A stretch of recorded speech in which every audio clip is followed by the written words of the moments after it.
জনতার যে অবদান, সেই অবদান এটাকে তো বৃথা যেতে দেওয়া যাবে। আজকে যে অন্তর্বর্তীকালীন যে সরকার, তাকে তো বাংলাদেশের মানুষই স্বাগত জানিয়ে এখানে এই দায়িত্ব দিয়েছে।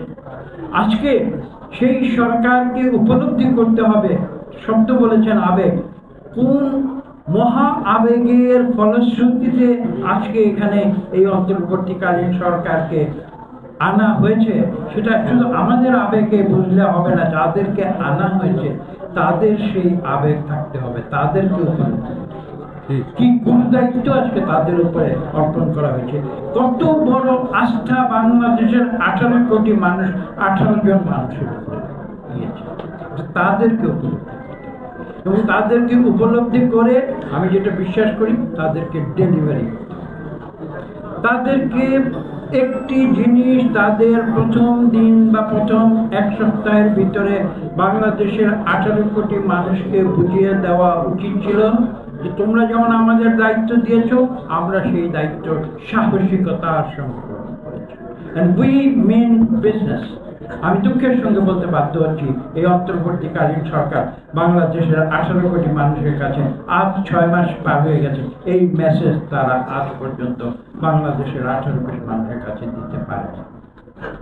তবে আমি এটা বিশ্বাস করি, সময় কোনো শেষ হয়ে যায় সরকার, আমি এখনো বিশ্বাস করি সরকারকে চ্যালেঞ্জটা গ্রহণ করতে হবে। চ্যালেঞ্জটা কিন্তু খুব মারাত্মক একটি চ্যালেঞ্জ, কিন্তু ছোটখাটো চ্যালেঞ্জ, যে চ্যালেঞ্জের মুখে এই যে 18 জন বা 20 জন মানুষ যারা দিন রাত পরিশ্রম করে যাচ্ছেন এই দেশকে একটি সঠিক পথে নিয়ে আসবেন, তারা সেটা মুখে বলছেন, টেলিভিশনে বলছেন, বক্তব্য বিবৃতিতে বলছেন।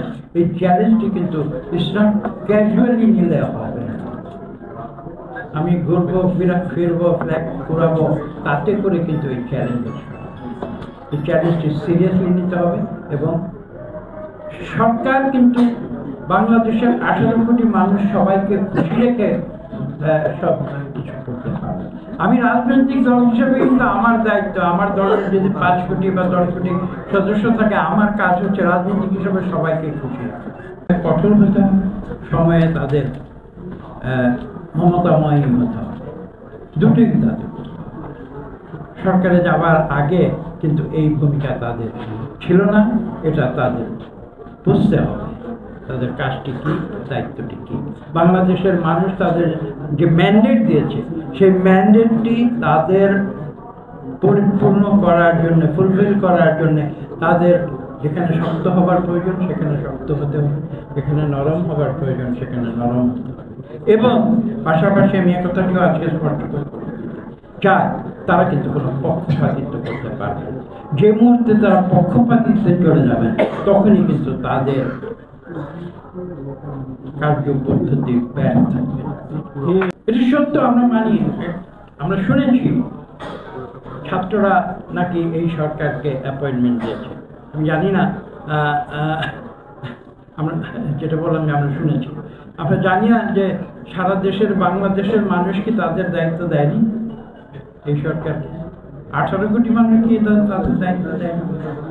যে ছাত্র জনতা ফুসে উঠেছিল জুলাই অগাস্টে, তারা কি শুধু একটি নির্দিষ্ট শ্রেণীর প্রতিনিধিত্ব করে?